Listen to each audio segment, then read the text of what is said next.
leaving us. This man is badly hurt. He needs help. I want to know who's responsible for this outrage. Please, Miss Collar, will you be quiet? Sergeant, I want to see someone in authority. Who is your commanding officer? Lady.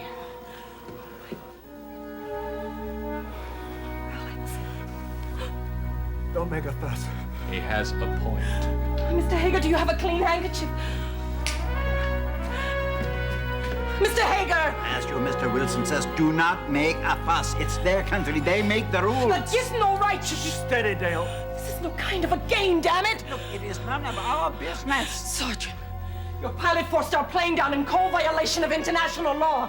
Now we have a wounded man here who needs attention. Listen to me.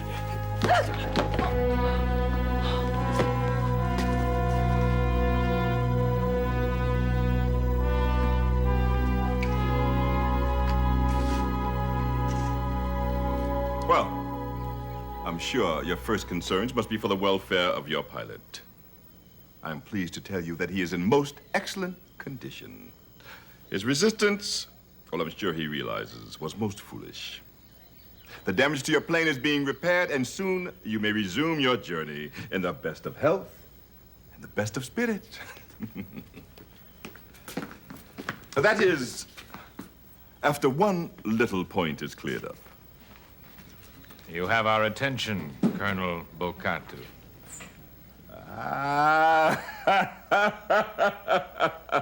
You know me, eh? Splendid, splendid. Well, let's get down to business, shall we? I brought your plane down for one reason. Because of a certain shipment of food and medicine, presently routed for Fort Kufra, scheduled to leave Dakar by air cargo in 6 hours.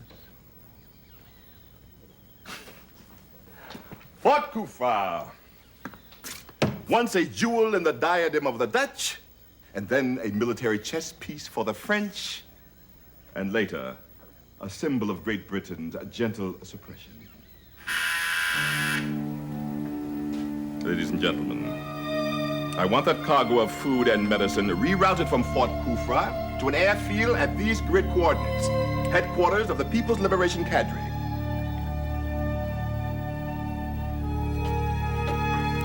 Come, sir. Thank you, Sergeant. Bocatu here? Ah, General, sir. Yes, sir. Oh, not to worry, sir, not to worry. We're right on schedule, sir. Oh, no, I can assure you, sir, that our guests will be most cooperative. Well, thank you, sir. Thank you very much, General. Goodbye. Kemby, would you bring coffee to my office? And clean water and bandages for our guests. Yes, sir. Would you please come with me, Major Slade?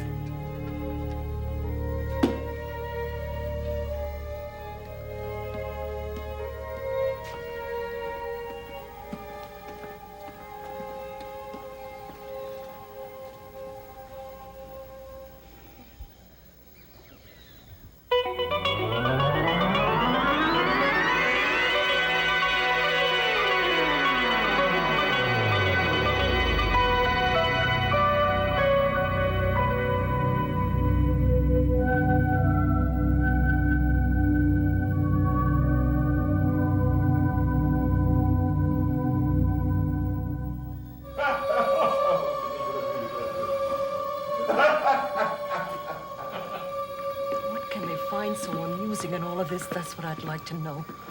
It's no concern of mine one way or the other. I am a businessman, not a politician. It's their show. Let them run it. I just want to get out of here.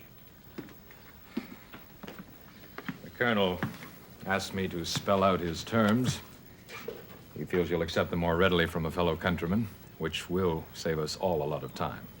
The Colonel may have picked you as a spokesman, Major Slade, but we certainly did not.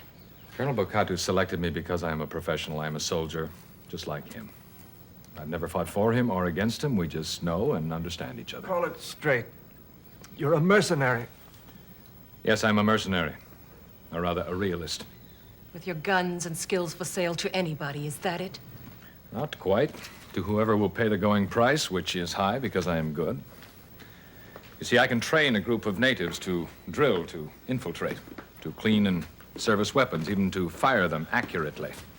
And what they do after that is none of my concern, or my bank account in Zurich. We both sleep well. Colonel Bocatu understands this, and you had better try to. We do anything he wants, Major, anything. As a professional realist, then you won't mind if I save us all some time. Alex. The answer is no, Major Sladen. Mr. Wilson, you cannot speak for all of us. Give the Colonel anything he wants. No. I could lose a lot of money with this thing. All right, Wilson, you are on record.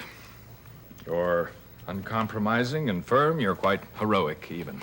You'd know about that. So with the token protest out of the way, can we look at the facts?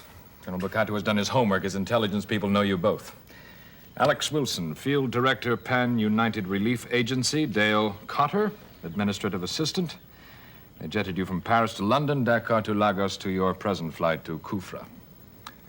And Piers Hager, dealer in leathers and cotton and fertilizers. I sell to both sides, to anyone in the marketplace. Mr. Hager, the professional neutral. It was just cargo on your flight, Wilson. Like myself, uninvolved cargo. My assignment is 1,000 miles farther. Colonel Bocatu knows both of you are the advance party for shipments of food and medicine to designated targets in Fort Kufra. They are not targets. They're living, breathing human beings who are dying of starvation and disease. And how much longer they go on... We're cutting their time rather fine as it is, Major. And you can't help that. None of us can. That is the virtue of realism, Wilson, to know just that. Here, he is talking sense now. Listen to him. I have listened. God, have I listened. When I was in the Peace Corps, the cynics would say, why feed them today? What's the use? They'll just be hungry tomorrow. And we said, then we'll feed them tomorrow. We've got kids selling their own artwork on streets in London and Paris, running noisy concerts in New York and Houston, raising money to buy food and medicine to help the people at Fort Kufra. Well, aren't you noble, certified heroes? Not a hero in the bunch. Just people who aren't buying your version of realism, which is that nobody can help anybody, anywhere, anytime. Major, I expected results. Now, instead, I've been listening to irrelevant quibbling.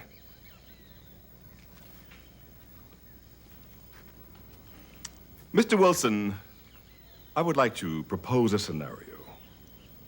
What if intelligence should report, and I can assure you that they will, that a state of political and social chaos existed, that the transports carrying the food and medicine, the lorries, the rail cars had been derailed and burned in the depot.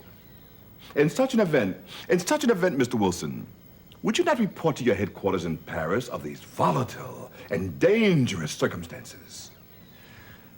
If that were true, I'd probably decide... If, sir? Oh, let us not speak of ifs and probables. Leave the subjunctive to the philosophers. Now, you and I, we will determine the truth. And not like the philosophers, you and I, we will act upon it. Yes, you would report to your headquarters, using a coded number or a countersign, something to authenticate your identity. And then you would request that the food be transferred forthwith to a safer destination, namely the airfield of the People's Liberation Cadre. Now, isn't that what you would do, Mr. Wilson? In fact, isn't that what you're going to do, Mr. Wilson? No, Colonel. You have enough food and supplies at your headquarters. Enough for all your troops. But thousands of civilians are starving outside Kufra. What business is that of yours? He has a point. What do you mean? They're human beings. I am just trying to... Somebody's got to do something. The people are starving now. Just shut up, all of you.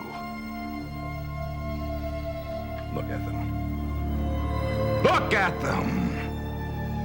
Foreigners, swarming over the continent, knowing always what's best for us.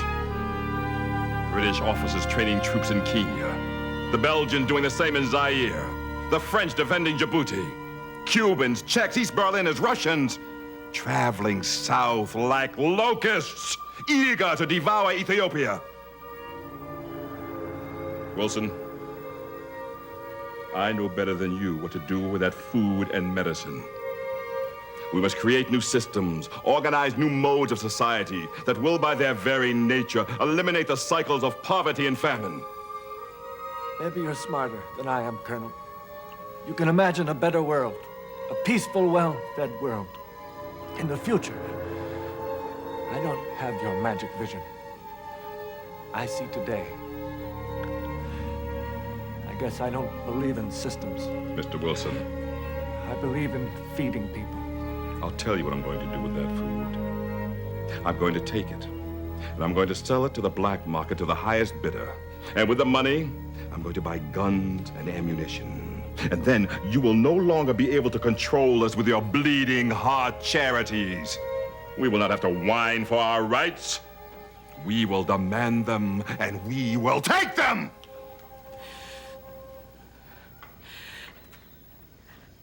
And thousands will have died by then, Colonel. Doesn't that make any difference to you? Or is that what you want? Mr. Wilson, I want you to give me the code that will authenticate a message to your headquarters in Paris. No, Colonel. I can't. Sergeant Kemby. What are you going to do?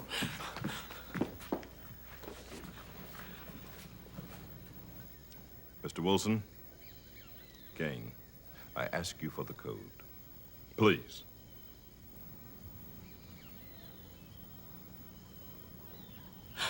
Oh, no, you can't! You'll get us killed. Stop it.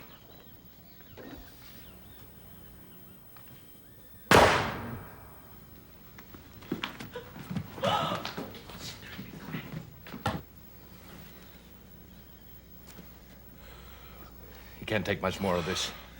You lose him, you've lost. Give me another chance.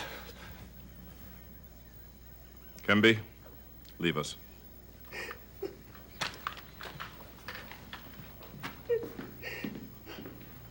Miss Carter,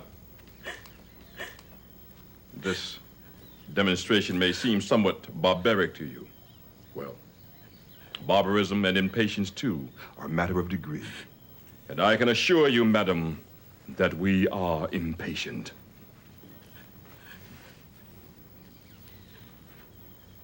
And all of the problems that we face have been created by centuries of colonial interference. They have looted us. They have manipulated us. And they have treated us like children. So, now you must forgive us if we behave like children.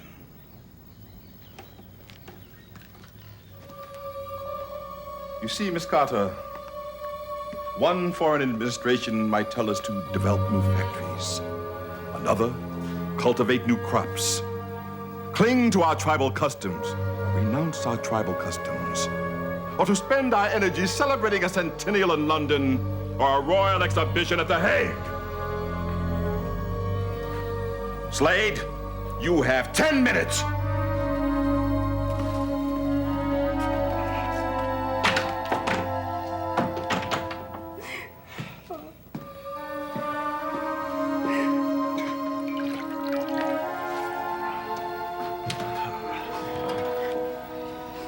Why, damn you?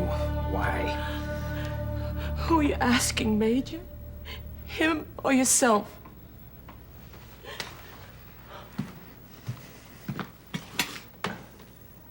You want to tell me about it? About what? About how well your money's sleeping tonight. You want to tell me why I'd risk a bullet in his kneecap? Ask him.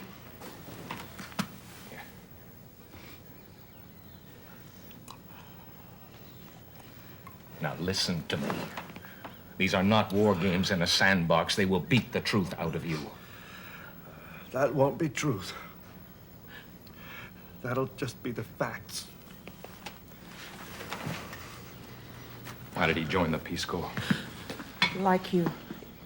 For the quick buck. Why did you join the army? My father was Army. First sergeant. In the war, they welcomed you back from with hot meals and parades.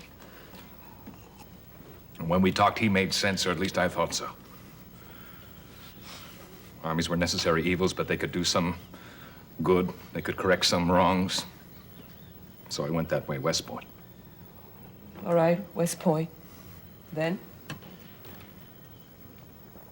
And then,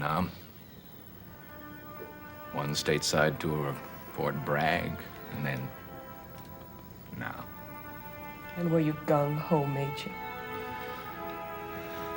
It was a job that kept getting dirtier. I kept hoping that I could salvage something decent out of it. And did you?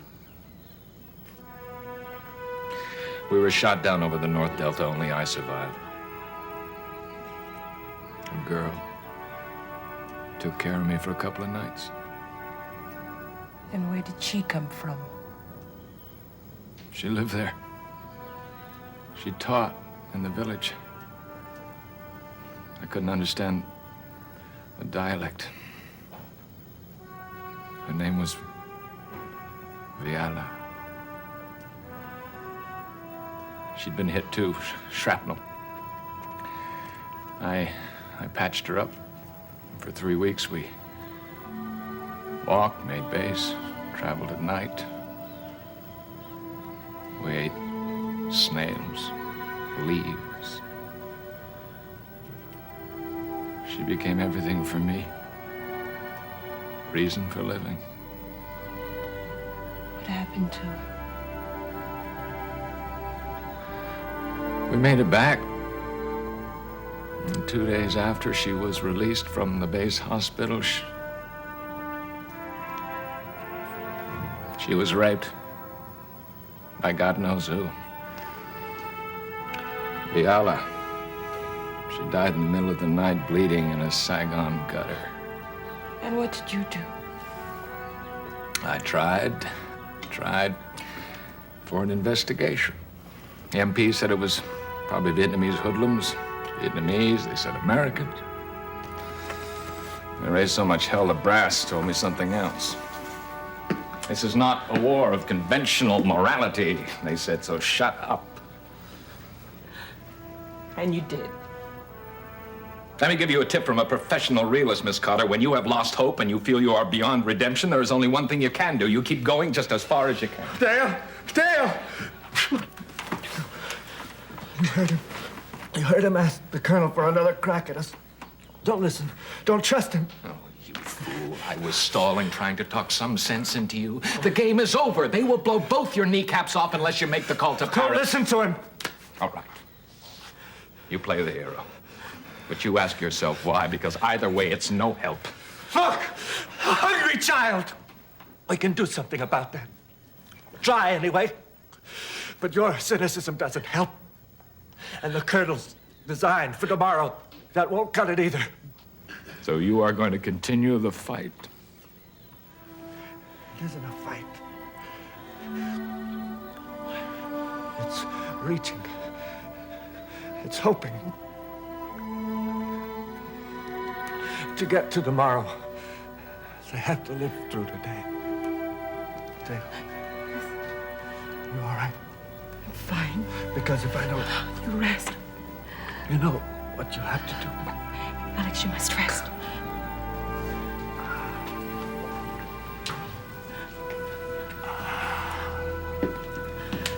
Major, she knows. She knows the code. She must know it in case she has to take over. Now, she is a strong-minded girl. She's not going to weaken under threat. We can use her to save our skins. Yes. Well, then call the colonel, make the deal. Look, Major, you said it before. We are cargo. We are excess luggage on this trip. We have nothing to do with these people or with their troubles. So you have gone soft, Major Slade. But from now on, it is my show. I called the colonel myself.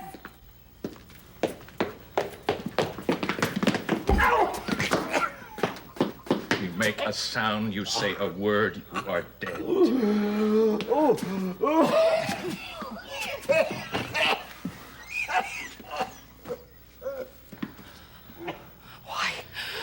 Why? Because he is right. This do-gooding fool is right. Now, the code must have a break-safe command. What is it? What is it? Give. Negative. The word negative. How is it used? In response to the last question asked by Paris headquarters, the word negative will invalidate everything in the message. Everything that was said before. All right. Now, you know what else I need? Yeah. The code to authenticate the message. But you're asking me to take your word you'll countermand it. You might be conning the colonel or me. I might. It comes down to a little bit of trust, an act of faith. International, do you read me? Am I coming through? Station Officer Pierre Colby, Paris headquarters. We copy you. This is Major Marcus Slade, U.S. Army, retired. I have an urgent message from your field director, Alex Wilson. He has been injured. Injured? Is it serious? He will be all right. Medical attention is being arranged. What about Miss Cotter? She is looking after Wilson. We copy. What is the message? Wilson has instructed me to transmit and authenticate a signal to your office. Stand by, sir. Keep your connection open. A computer check is in operation. Right. When your message is cleared through Paris, you understand our qualifications, Major? Of course. I stay here until the diverted plane arrives at the People's Liberation Field. I am your guarantee. And you remember my qualification, Colonel? The others leave now. The colonial temperament truly fascinates me. After centuries, you still assume the habit of command. Without strength or leverage of any sort, you still try to impose conditions. Listen to me, Colonel. We are both pragmatists. We like a clean job well done. Waste them and the world will know about it. Eventually the rumors will come out and you'll have a UN commission poking into your affairs. Major Slade, identification verified. We are ready to copy. Do we have a deal? We have a deal, Major. This is Slade. 689-432-748. Your message has a clearance. Proceed. Redirect shipment, Dakar, Kufra. Repeat, redirect shipment. Divert to grid coordinates 614 Able, 416 Dog. Can be. Escort them out. That's approximately 383 miles north and northeast. Very well, Major. We acknowledge Mr. Wilson's instruction. We will implement. Do you have anything to add to these instructions, Major Slade? Negative, Paris. Negative.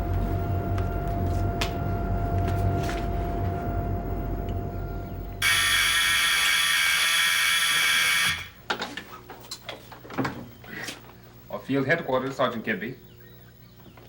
Yes, one moment. Colonel, sir. Thank you. Picatu here. Ah, General, sir. What? Well, that's impossible, sir. With all respect, sir, your sources must be in error. But, General, I heard the order myself. I'm sorry, sir.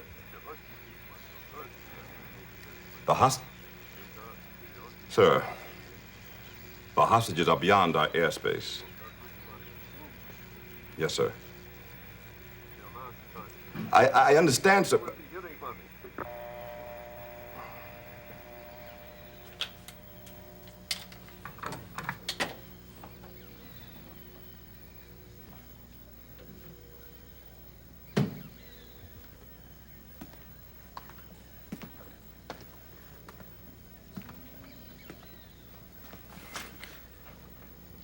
Paris plane left with the food and medicine, plans unchanged, non-stop for Fort Kufra.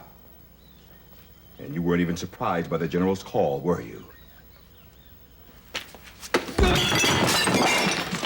Now, you are a fool, Major, like your righteous friends. You think there's something good, something moral about building crutches for lame and cripples. I didn't sell you out, Colonel. I tried one way, it didn't work for me, so I tried another. Gabby. But hear me, Colonel. I'm not as sure as you are. Not now, not anymore. Think about it. You and Wilson and me, we professionals, we should be working on the same side. Canby, shoot him!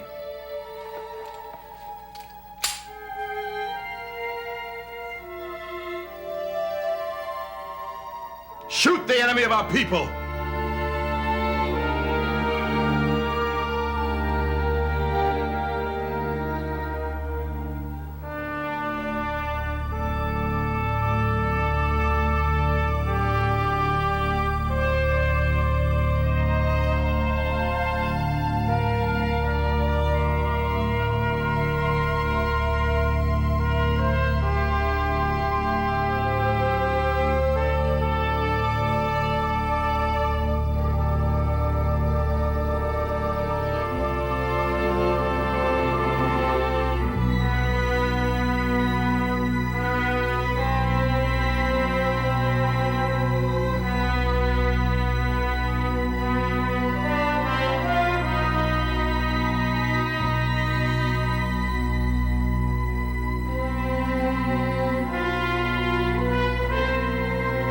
Insight is a production of the Paulist Fathers, a group of Catholic priests who seek to share the good news of God's love with all their brothers and sisters in the human family.